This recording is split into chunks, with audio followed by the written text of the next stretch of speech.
Simula nung nagvo-vlog ako tungkol sa VA, ang daming nagtatanong kung mahirap ba maging VA. Sa totoo lang, walang madaling trabaho. Lahat mahirap. Lahat pinaghihirapan. Ang kagandahan lang kasi sa VA, hawak mo yung oras mo, at saka ang pinakamaganda sa kanya, work from home ka.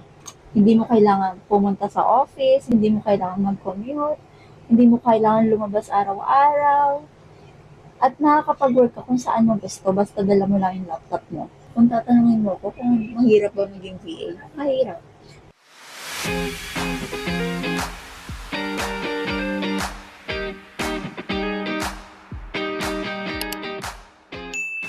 Hi babe! This is Yana, back again with another vlog. So, may pag-uusapan tayo ngayon for today's video kasi may nag-comment. Alam nyo, sobrang ganda ng topic na to and I'm so excited na i-share sa inyo. Grabe yung so! And I'm so excited na i-share sa inyo kung ano ba yung na-experience ko and mga usual na tinanong sa akin during the interview as a VA. So without further ado, let's get started. Actually, this is the biggest achievement for me na makapasa sa isang job interview. Oo, mababaw para sa iba, pero for me kasi ito yung biggest fear ko. Yes, kasi hindi naman ako confident mag-English.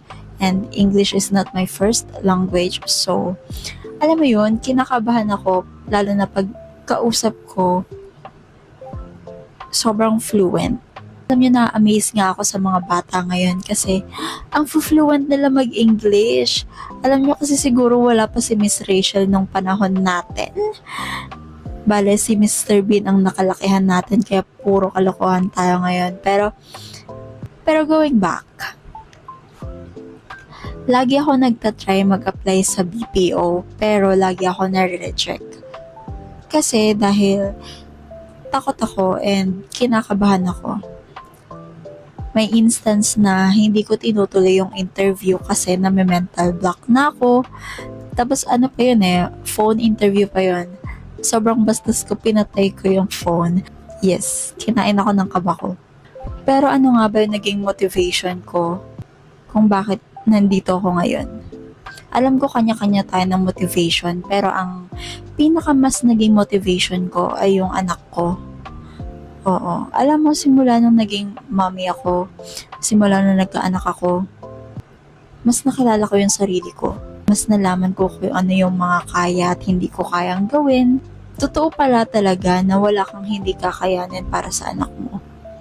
Kasi iisipin mo sa'yo nakasalala yung future ng bata na to and I cannot afford na mag-fail. So, paano ko nga ba hinanda yung sarili ko sa pagiging VA and lalong-lalo sa interview? So, meron lang akong 4 na punto. So, ang una, positive mindset. Sinet ko yung sarili ko na kailangan ako ng company at kailangan ko yung trabaho. Hindi ko inisip na paano kung mag-fail ako, paano kung hindi nila ako tanggapin, paano kung hindi nila ako magustuhan. Pina-feel ko sa kanila na ako yung hinahanap nyo. Ganon. Kailangan, unang-una pa lang, boosh ka na. Charis. Pero totoo yun. Kailangan, kung unang-unang kita pa lang ng magi-interview sa'yo or ng client sa'yo, confident ka. Mafe-feel nila na confident ka, na alam mo yung trabaho, na gustong-gusto mo yung trabaho. So, pangalawang punto, nag-research ako kung paano bang maging VA, ano ba ang VA, ano bang trabaho ng VA, ano bang trabaho ng real estate, ano bang mga ginagawa nila, and yung mga usual interview, nag-research din ako niyan. Nagpatulong ako sa husband ko, kunyari, i-interviewin niya ako, ganyan, nag-i-interviewhan kaming dalawa, and para lang maging confident ako pagdating na sa actual interview. So, number 3, dress properly and be on time. Sobrang importante nito. Sa case ko, dahil VA, ano lang ako nun nag-blazer lang ako, and then, yung pambaba ko pa nga nun, pantulog na. Kasi hindi yun naman makikita, online interview naman, Zoom meeting lang.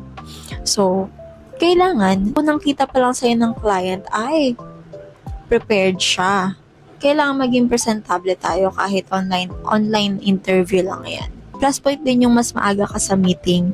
Mas okay na yung ikaw yung nag-aantay kesa yung client yung paghihintayin natin. Para unang kita pa lang sa'yo ng client na, uy, professional to. Nire-respeto niya yung oras ko. Ganon. Lastly, ito yung pinaka-importante sa lahat. Show up. You need to show up. Alam mo, kahit sobrang kabado ka, kahit may doubt ka, kasi you will never know what's ahead. Alam niyo, sa lahat ng tips na ginawa ko, sa lahat ng tips na sinearch ko, isa lang yung tinanong sa akin. Tell me something about yourself. Pero iba-iba naman yan kasi, 'di ba? Pero yung sa akin kasi sobrang casual lang. As in, friendly interview lang siya na parang yung kaibigan ko lang yung kausap ko. Then, hindi ko na namalayan. Tuloy-tuloy na yung pagsasalita ko. As in, nawala yung kaba ko. So, that's it for today's sit-down vlog. I hope may natutunan kayo. Sobrang iksi lang nitong video na to, pero see you on the next one. Bye-bye!